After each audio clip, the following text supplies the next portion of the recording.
नमस्कार मित्रमैत्रिणींनो, उन्हाळा आला की घराघरात बनतं एकदम झणझणीत आणि चविष्ट असं कैरीचं लोणचं। तर आज मी तुम्हाला अगदी सोप्या पद्धतीने घरच्या घरी मस्त लोणचं कसं बनवायचं हे दाखवणार आहे। तर व्हिडिओ शेवटपर्यंत नक्की बघा। नमस्कार, मी ओजस्वी, कुक विथ ओजस्वी मध्ये तुम्हा सर्वांचं खूप खूप मनापासून स्वागत। चला तर मग रेसिपीला सुरुवात करूया। उन्हाळा विशेष रेसिपीज मध्ये आज आपण बघणार आहोत कैरीचं झटपट असं लोणचं, जे अगदी वर्षभर टिकतं, कुठेही खराब होत नाही। लोणचं बनवण्यासाठी आपण अशा लांब अशा कैऱ्या घेतलेल्या आहेत। हे छान स्वच्छ धुवून याचे छान तुकडे असे बारीक असे तुकडे आपण करून घेणार आहोत।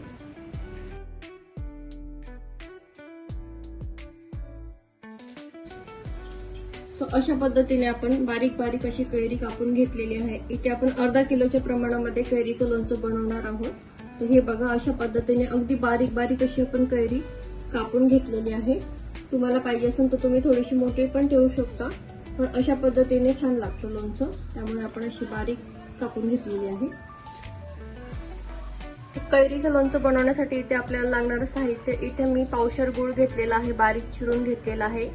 1 वाटीचं प्रमाण तुम्ही घेऊ शकता। मीठ लागणार आहे आपल्याला इथे, हळद, मेथी दाणे, हिंग आणि इथे आपण घेतलेली आहे मोहरीची डाळ। सोबतच आपल्याला लागणार आहे सुहानाचा मसाला घेतलेला आहे आपण इथे। हे लोणचं अशा पद्धतीचं लोणचं बनवण्यासाठी आपल्याला तेलाचा जास्त वापर करावा लागत नाही। अगदी 2 चमचे हे तेल आपण घेणार आहोत इथे। हे बघा, 2 चमचे तेल आपण इथे छान गरम करून घ्यायचं आहे। तेल आपलं छान गरम झालेलं आहे। याच वेळी आपण यामध्ये तेलामध्ये घालणार आहोत मेथी दाणे, हळद, हिंग, सर्व आपण इथे टाकून घेऊया।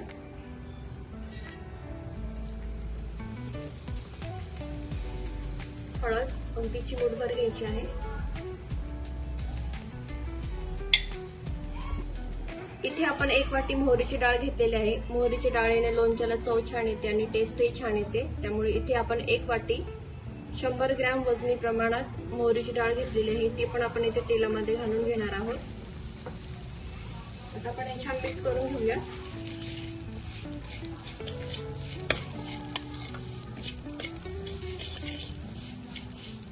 खूप जास्त तेल ह्या लोणच्याला लागत नाही, अगदी थोड्याशा प्रमाणात तेलामध्ये हे आपलं लोणचं बनवून तयार होतं। इथे आपण 1 वाटी सुहानाचा लोणचे मसाला घेतलेला आहे, तो टाकणार आहोत इथे आणि आपण आता हे छान मिक्स करून घेऊया।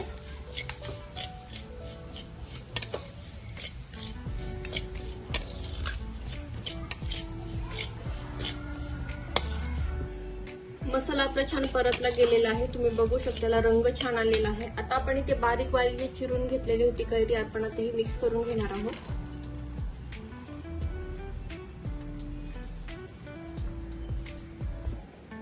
कैरी टाकून घेतलेली आहे। आता आपण इथे घेतलेले आहेत 2 मोठे चमचे मीठ। आता हे मीठही आपण याच्यामध्ये टाकून घेणार आहोत आणि हे छान मिक्स करून घ्यायचं आहे। हे बघा, अशा पद्धतीने आपण हे छान व्यवस्थित असं मिक्स करून घेऊया।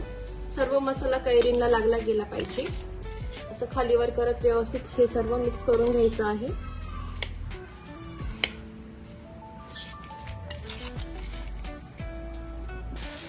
हे बघा, अशा पद्धतीने छान असं कैरीला आपला मसाला सर्व लावून घेतलेला आहे। 5 ते 6 मिनिटं आपण हे छान असं व्यवस्थित परतून घेणार आहोत। खूप झटपट आणि छान असं चवीचं हे आपलं लोणचं बनवून तयार होतं। शिवाय वर्षभर हे लोणचं टिकतं, कुठेही खराब होत नाही। तुम्ही हे फ्रीज मध्ये स्टोर करून ठेवू शकता।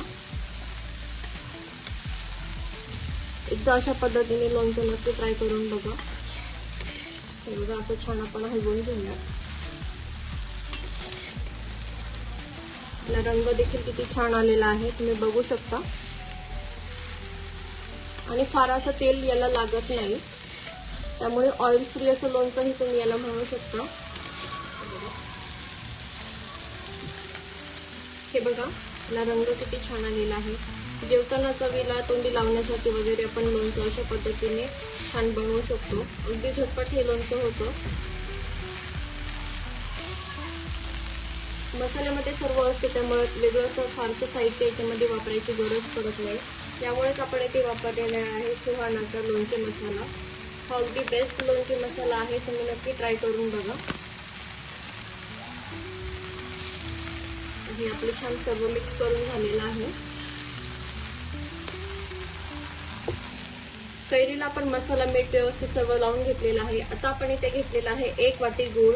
वजनी प्रमाणात म्हणाल तर पावशेर असा गूळ घेतलेला आहे आपण. हा बारीक चिरून व्यवस्थित घ्यायचा आहे. आता आपण गॅस बंद करून हा गूळ सर्व कैरीमध्ये टाकून घेणार आहोत आणि हे छान मिक्स करून घ्यायचं आहे. आता आपण इथे गॅस बंद केलेला आहे आणि आता हा गूळ आपण छान व्यवस्थित मिक्स करून घेऊया. अशा पद्धतीने व्यवस्थित खालीवर करून व्यवस्थित गूळ आपण हा मिक्स करून घेऊया. पूर्ण लोणच्याला हा गूळ मिक्स झाला पाहिजे. गूळ आपण मिक्स करून घ्यायचा आहे आणि लगेचच त्याच्यावरती झाकण ठेवून हे छान 5 ते 10 मिनिटांसाठी व्यवस्थित मुरून द्यायचं आहे. 5 ते 10 मिनिट झालेलं आहे. आपण गॅस बंद केलेला होता आणि गूळ छान लोणच्यामध्ये विरघळलेला आहे. तुम्ही बघू शकता अशा पद्धतीचं आपलं इथं लोणचं बनवून तयार झालेलं आहे. गूळ टाकल्यावरती गॅस लगेचच बंद करायचा आहे. कुठेही गॅस नंतर चालू ठेवायचा नाहीये. हे बघा किती छान रंग आलेला आहे लोणच्याला आणि चव देखील अगदी छान झालेली आहे. हे इन्स्टंट असं आपलं लोणचं बनवून तयार झालेलं आहे. तुम्ही बघू शकता त्याला रंग देखील किती छान आलेला आहे. घरच्या घरी अगदी छान असं आपलं लोणचं बनवून तयार झालेलं आहे. तुम्ही बघू शकता याच्यामध्ये आपण कमीत कमी तेलाचा वापर करून हे लोणचं बनवलेलं आहे. हे लोणचं अगदी वर्षभर टिकतं. हे तुम्ही फ्रीजमध्ये स्टोअर करून ठेवू शकता. तुम्हाला जेवढं पाहिजे तेवढं तुम्ही वरती ठेवून बाकीचं तुम्ही फ्रीजमध्ये हे स्टोअर करून ठेवू शकता. अगदी वर्षभर या लोणच्याला काहीच होत नाही. शिवाय आपण याच्यामध्ये गुळाचा वापर केलेला आहे त्यामुळे असे हेल्दी असं आपलं हे लोणचं बनवून तयार झालेलं आहे. आंबट गोड तिखट चवीचं असं हे लोणचं बनवून तयार होतं. खूप छान याची टेस्ट येते. असं झटपट चटपटीत झणझणीत असं लोणचं तुम्ही देखील करून बघा. एकदा बनवलं ना तर पुन्हा पुन्हा बनवायला तयार आहे आपलं घरगुती कैरीचं लोणचं. रेसिपी कशी वाटली कमेंटद्वारे सांगायला विसरू नका. पुन्हा भेटूया अशाच एका छानशा सोप्या रेसिपी सोबत. तोपर्यंत मस्त रहा, आनंदी रहा.